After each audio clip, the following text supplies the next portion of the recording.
నెల్లూరు నగరం సంతపేటలో 100 సంవత్సరాల పైబడి ఆర్యవైశ్యులు నిర్వహిస్తున్న భజన మందిరాన్ని ఆర్యవైశ్యులు బుధవారం పునఃప్రారంభించారు. ప్రారంభోత్సవం జీర్ణంధారణతో ఘనంగా ప్రారంభమైంది. శ్రీ గణపతి, శ్రీ సీతారామ కళ్యాణ ఆంజనేయ స్వామి, శ్రీ వాసవి కన్యకా పరమేశ్వరి అమ్మ మరియు నవగ్రహ దేవతలకు పూర్ణాహుతి అభిషేకాలు నిర్వహించి భక్తులకు దర్శన భాగ్యం కల్పించారు. ఆ తర్వాత తీర్థప్రసాదాలు అందజేశారు. ఈ కార్యక్రమంలో భజన మందిరం కమిటీ సభ్యులు మరియు పెద్ద సంఖ్యలో భక్తులు పాల్గొన్నారు. సాయంత్రం ఉత్సవమూర్తులతో ఊరేగింపు కార్యక్రమం ఘనంగా జరిగి భక్తులు స్వామివారి కృపను అందుకున్నారు.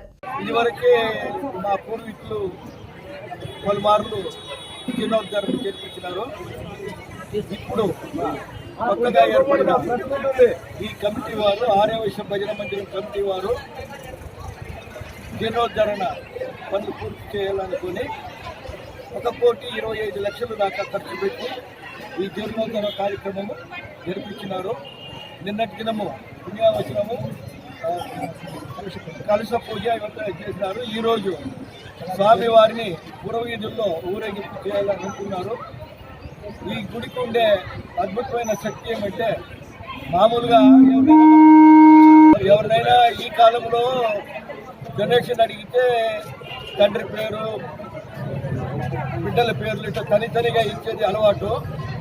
ఈ గుడి చేసుకున్న మా అదృష్టం ఏమంటే, బ్రిడ్జికి యువతలనే మేము ఫండ్స్ వసూలు చేసినాము.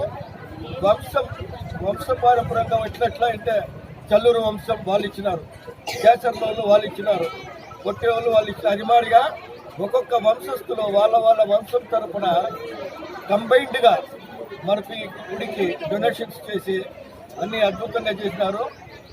ఈరోజు సుమారు 1000 మంది ఇక్కడ పాల్గొనే మారిగా ఇక్కడ నిర్వాహకులు నిర్వహిస్తూ ఉన్నారు. చాలా పవర్ఫుల్ రాముల వారు. ఇప్పుడు భజన మందిరంలో రాముల వారితోటి విఘ్నేశ్వరుడు ప్రతిష్ఠ చేసినారు, అమ్మవారు కనికా పరమేశ్వరిని ప్రతిష్ఠ చేసినారు.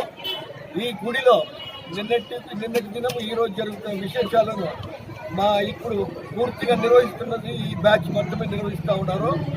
ఈ భజన గుడి స్థాపించి 108 సంవత్సరాలు అవుతుంది. మేము ఈరోజు కుంభాభిషేకం జరుపుకుంటున్నాము. ఈరోజు సాయంత్రము అంగరంగ వైభవంగా ఉత్సవం జరుగుతుంది. మీరు చిత్తూరు ప్రజలందరూ వచ్చి దర్శనం చేసుకుని జయప్రదం చేయాల్సిందిగా కోరుచున్నాం.